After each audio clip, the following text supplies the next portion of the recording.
sommes dans Job, chapitre 1er.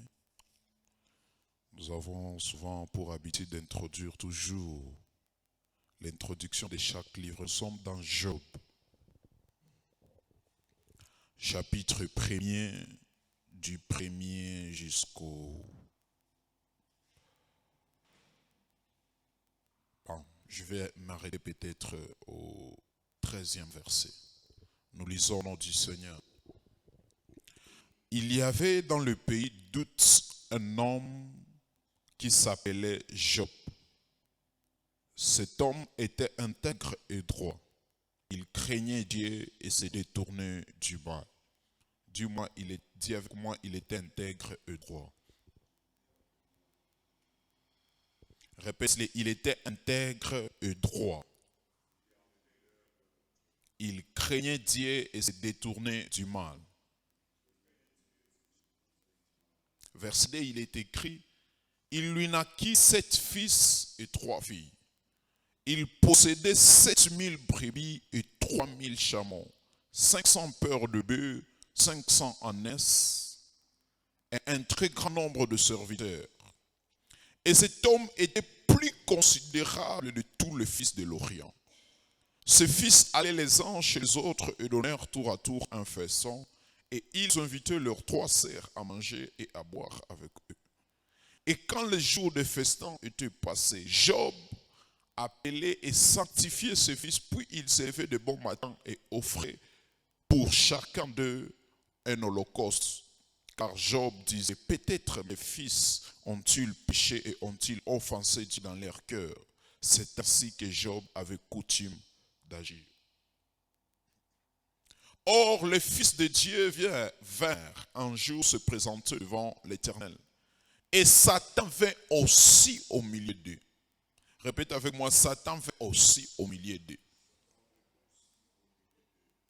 L'Éternel dit à Satan, d'où viens-tu? Et Satan répondit à l'Éternel, de parcourir la terre et de m'y promener. L'Éternel dit à Satan, as-tu remarqué mon serviteur Job? Il n'y a personne comme lui sur la terre. C'est un homme intègre et droit, craignant Dieu, se détournant du mal. Et Satan répondit à l'Éternel, est-ce d'une manière désintéressée que Job craint Dieu? Ne l'a-t-il pas protégé lui, sa maison et tout ce qui est à lui? Tu as béni l'œuvre de ses mains et ses troupeaux couvrent le pays. Mais étends ta main et touche à ce qui lui appartient. Et je suis sûr, le diable est convaincu, c'est lui-même, je suis convaincu qu'il t'est maudit en face. L'Éternel dit à Satan, voici tout ce qui lui appartient, je te le livre. Seulement, ne porte pas la main sur lui. Ce qui veut dire que d'une manière ou d'une autre, la tentation aura toujours des limites. Est-ce qu'il y a quelqu'un qui me comprend? Peu importe ce qu'il prévoira de faire, il y aura toujours une barrière qui ne pourra jamais franchir. Il y aura toujours quelque part où ça ne dépendra jamais de lui. Sinon, en d'autres termes, c'est comme si de lui donnait ta vie. Oh, ta vie n'appartient pas au diable. Peu importe les tentations qu'il pourra apporter, ta vie ne lui appartient pas. Il n'a pas un monopole sur ta vie. Il n'a pas un monopole sur qui tu es censé devenir. Il n'a pas un monopole sur ce qui est en train de se construire dans ta vie. La seule chose que le diable a, qui a souvent le pouvoir sur la vie de l'être humain, ça s'appelle la tentation. Ce n'est même pas le pouvoir de te faire faire quelque chose, mais c'est une intention de te faire faire quelque chose. C'est très différent. Ce n'est pas comme si le diable avait le pouvoir de te posséder et de te faire faire quelque chose. Mais le diable a plutôt le pouvoir de te tenter pour te faire faire quelque chose. Ce n'est pas lui qui va le faire en toi. Au final, c'est toi qui finiras par choisir ce que tu vas faire. Ce qui veut dire que même sur toi-même, le diable n'a pas de pouvoir. Maintenant, imaginons sur ton histoire que Dieu a construit et bâti. Même sur toi-même, sans Dieu, le diable n'a pas de pouvoir. Maintenant, imaginons quelque chose, ton histoire et ta vie, que Dieu lui-même a bâti et construit. Est-ce que le diable a de pouvoir sur ça? sur la destinée que Dieu s'est fixée sur toi. Verset 13. Un jour que les fils et les filles de Job mangeaient et buvaient devant dans la maison de leur frère aîné, il arriva auprès de Job un messager qui dit: le bœuf labouré et les ânesses paissaient à côté d'eux. Des Sabéens se sont jetés dessus, les ont enlevés et ont passé les serviteurs au fil de l'épée, et je me suis échappé moi seul. Vous connaissez tous l'histoire. Je vais peut-être au chapitre 2, le verset 9 à 10, il est écrit: sa femme lui dit: tu demeures ferme dans ton intégrité. Maudit Dieu et mère. Sa femme avait déjà fixé une destinée.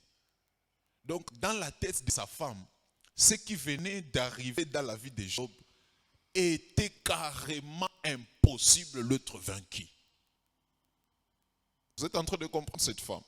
Mais Job lui répondit: tu parles comme une femme insensée. Répète-le avec moi: tu parles comme une femme insensée. Répète-le. Parce que c'est ce que je veux parler aujourd'hui.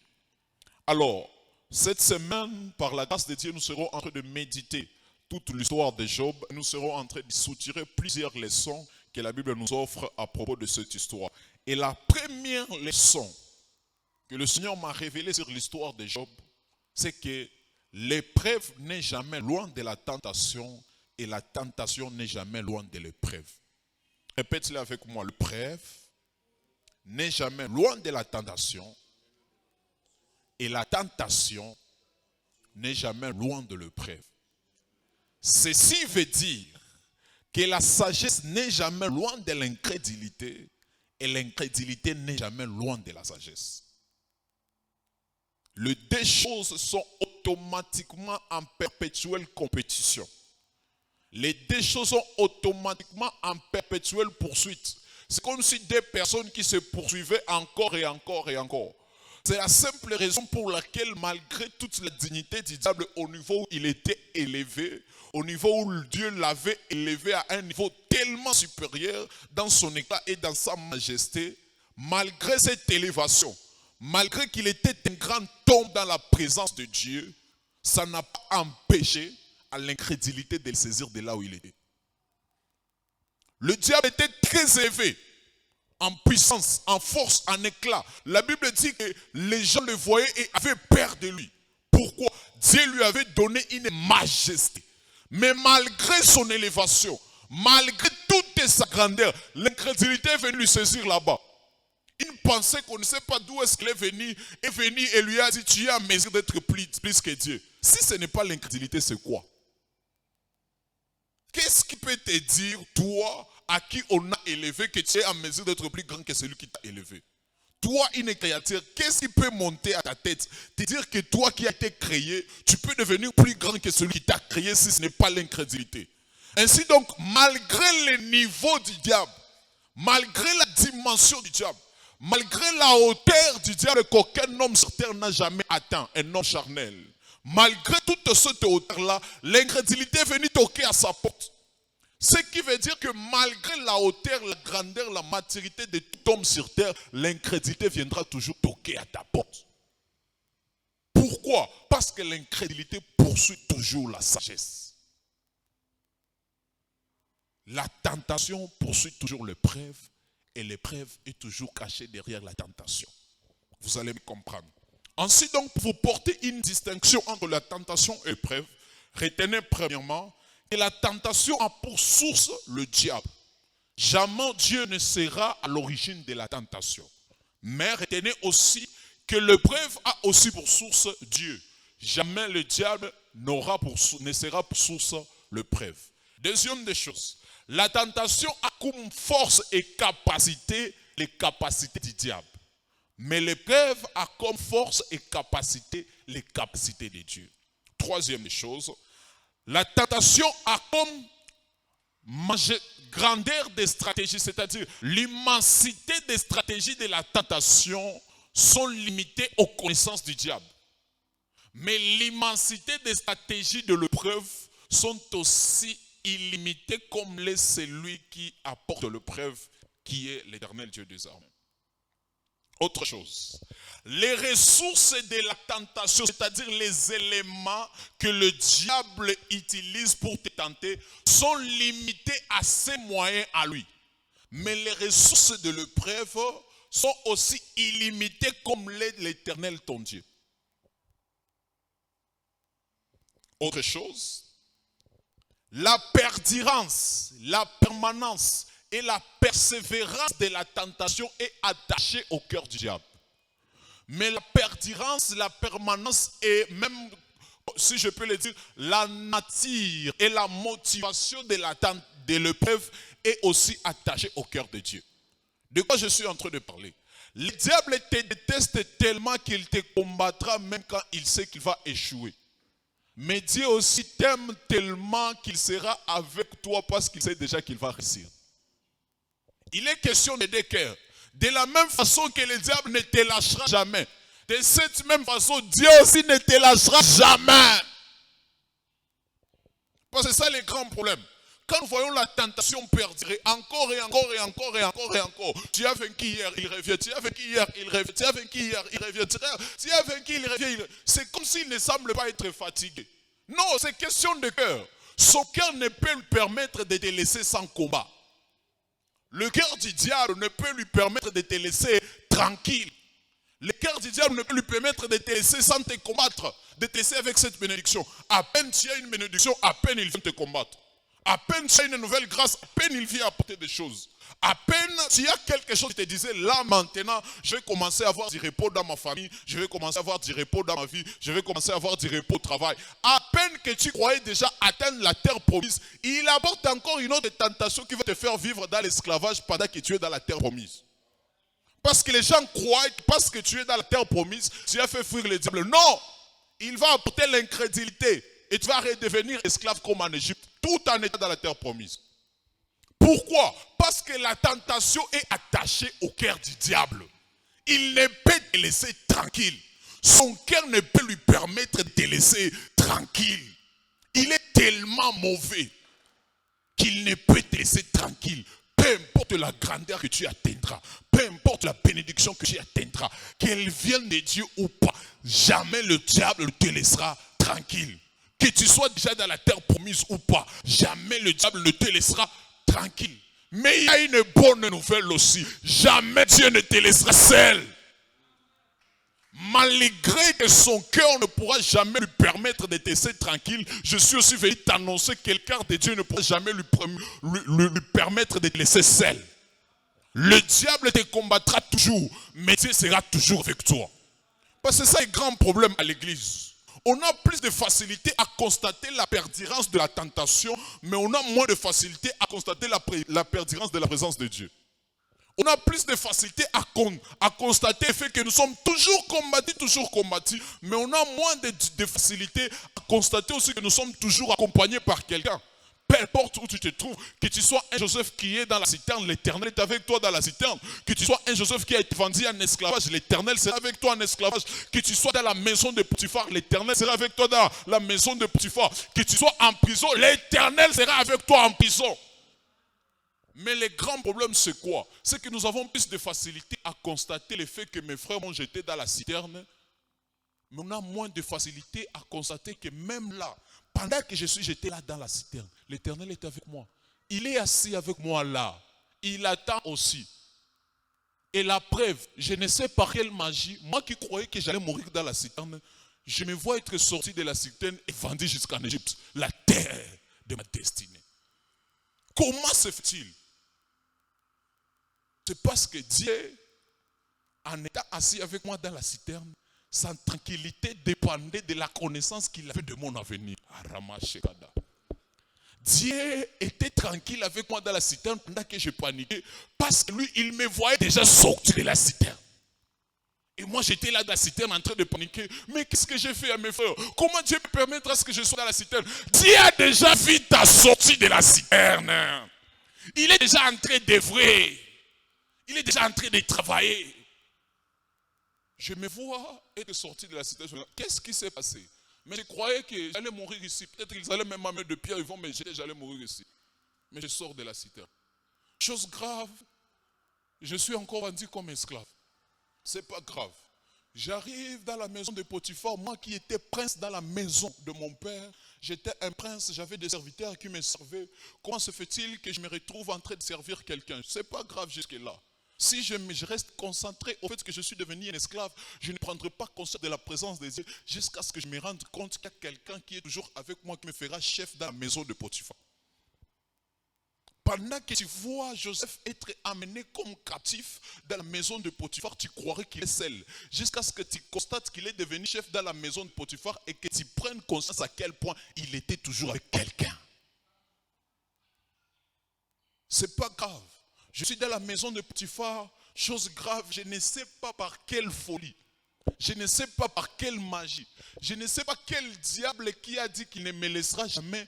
Il amène à porte de pensée dans la tête d'une femme. Bon, je suis sûr que Joseph se posait la question. Cette dame, elle est sortie avec... Il y a l'habito shawapi en Swahili, pour ceux qui entendent le Swahili. Qu'est-ce qui s'est passé dans sa tête? Chetani Ganel Mugusa. Quoi? Qu'est-ce qu'elle me fait? Parce qu'aucune bénédiction que tu auras n'empêchera au diable de te tenter. Pourquoi? Il est toujours en poursuite de ta bénédiction. Je l'ai enseigné un jour sur mes réseaux sociaux et j'ai dit ceci. La bénédiction n'est pas dispensée de combat. Je répète, ce n'est pas parce que tu es béni que tu ne seras pas combattu. Parce que les grands problèmes, c'est quoi? C'est que les gens vous diront que plus tu es combattu, plus tu as des liens de famille. J'ai dit, fausse conception. La bénédiction est aussi porteuse de combat. Plus tu es béni, plus tu seras aussi combattu. On ne combattra jamais quelqu'un qui n'a rien. On ne combattra que celui qui a quelque chose. Et le diable te combat parce qu'il a des choses à soutirer dans ta vie. Il regarde la présence de Dieu dans ta vie. Il se rend compte qu'il l'a perdu dans le ciel. Et il veut la récupérer auprès de toi.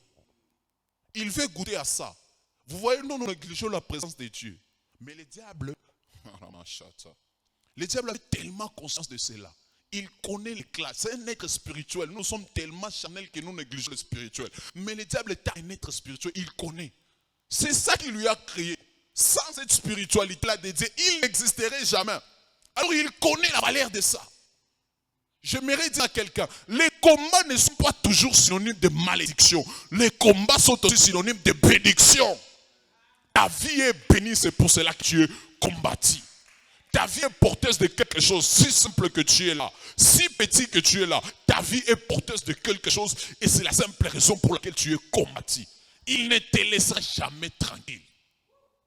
Il est déjà dans la maison de Potiphar. On croyait que cette fois-ci, malgré que mes frères, chez nous, m'ont privé d'un héritage dans la maison de mon père, espérons que maintenant l'Éternel vienne de me donner un héritage dans la maison de Potiphar. Mais le diable ne peut pas rester tranquille. Il ne pouvait pas.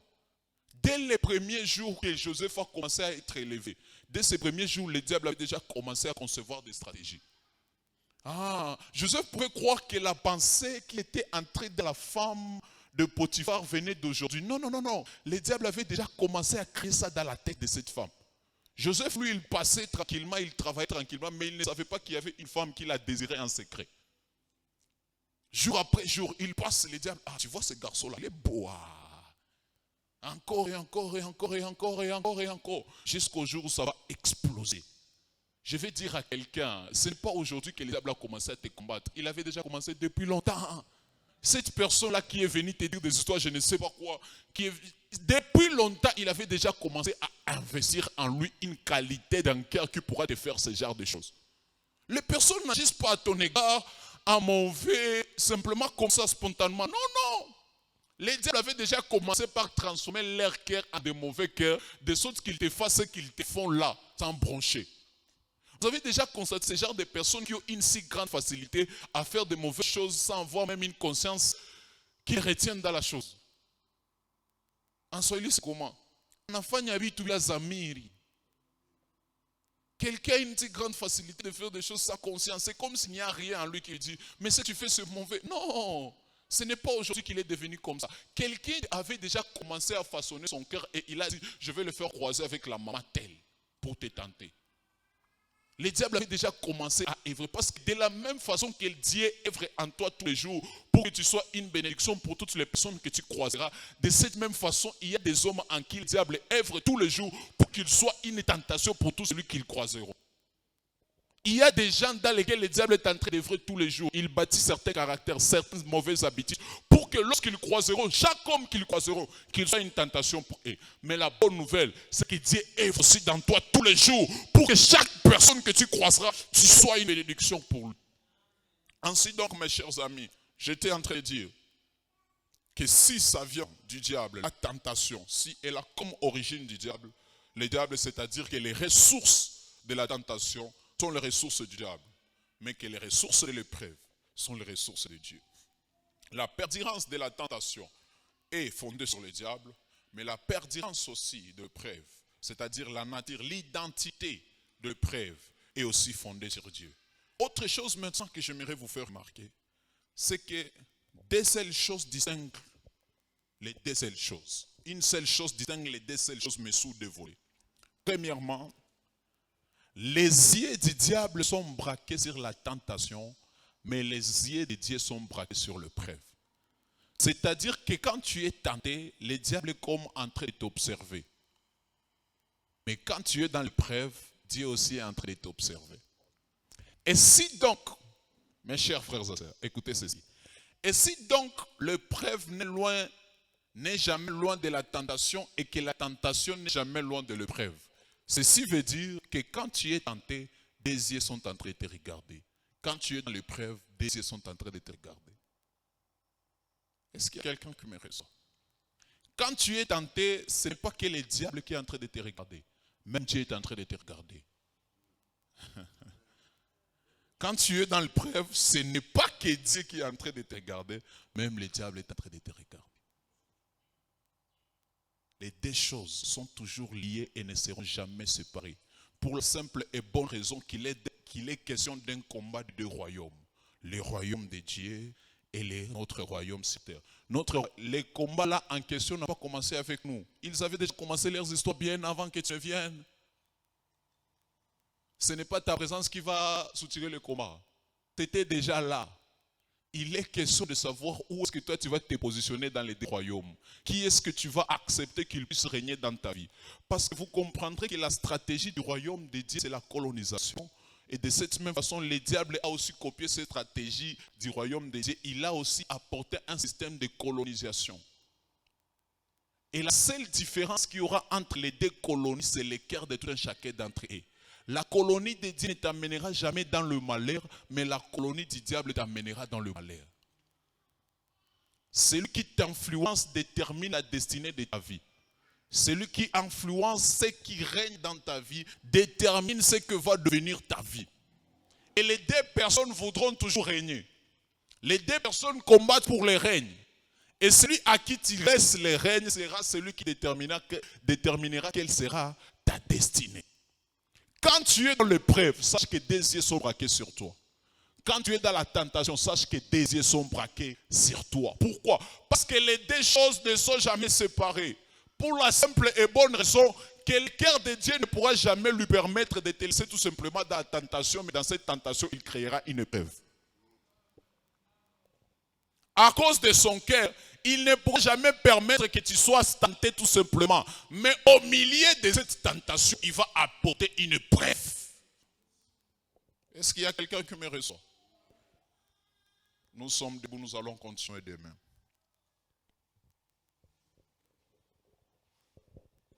Nous sommes debout. Je suis en train de prier ce matin. Que l'Éternel te donne le discernement. Je suis en train de prier ce matin. Que l'Éternel t'aide à discerner les personnes, les choses qui viendront jusqu'à toi. Nous sommes déjà en prière, commence à le prier, commence à le prier, commence à le prier. Dis à Dieu, donne-moi le discernement, je vais discerner, je vais discerner, je vais détecter, je vais détecter, je vais détecter, je vais détecter, je vais savoir quelles sont leurs intentions, je vais avoir la facilité de distinguer, je vais savoir la facilité de distinguer les gens, les catégories de personnes qui viendront jusqu'à moi, les catégories des temps et des circonstances qui viendront jusqu'à moi. Je suis en train de prier que Dieu t'ouvre les yeux, que Dieu t'ouvre les yeux, parce que tout cet enseignement est fondé sur ta facilité à voir les yeux ouverts. Qu'est-ce que tu vas voir? Qu'est-ce que tu vas percevoir? Qu'est-ce que tu vas percevoir? Je suis en train de prier, de décréter, de déclarer que Dieu fasse sortir les écailles qui sont sur tes yeux. Que les écailles tombent au nom puissant de Jésus. Que les écailles tombent au nom puissant de Jésus. Que les écailles tombent au nom puissant de Jésus. Je prie, je décrète et je déclare que tu vois clair. Je prie, je décrète et je déclare que tu vois clair autour de toi. Que tu vois clair dans tes journées. Que tu vois clair dans tes activités. Que tu vois clair partout où tu iras. Au nom puissant de Jésus. Dans ton travail, que tu vois clair. Au nom puissant de Jésus. Au nom puissant de Jésus. Au nom puissant de Jésus. Je bénis le Dieu qui est présent dans ta vie, peu importe le temps et les circonstances. Je bénis le Dieu qui est présent dans ta vie, peu importe les épreuves. Je bénis le Dieu qui ne t'abandonne pas parce que tu as été tenté. Je bénis le Dieu qui ne t'abandonne pas parce que tu as été jeté dans la citerne. Je bénis le Dieu qui ne t'abandonne pas parce que tu as été vendu comme esclave. Je bénis le Dieu qui ne t'abandonne pas parce que tu es esclave dans la maison de Potiphar. Je bénis le Dieu qui ne t'abandonne pas parce que tu as été emprisonné. Je bénis le Dieu qui ne t'abandonne pas parce que les hommes ont oublié le bien que tu as fait à leur égard. Je bénis ce Dieu-là qui sera toujours avec toi, peu importe le temps et les circonstances. Est-ce que nous pouvons acclamer fortement sa présence? Amen. Alors nous nous retrouvons ici demain à partir de 6h juste. Il y a beaucoup de choses à dire, mais venons à temps. Si nous avons apporté nos offrandes, merci de les offrir. Que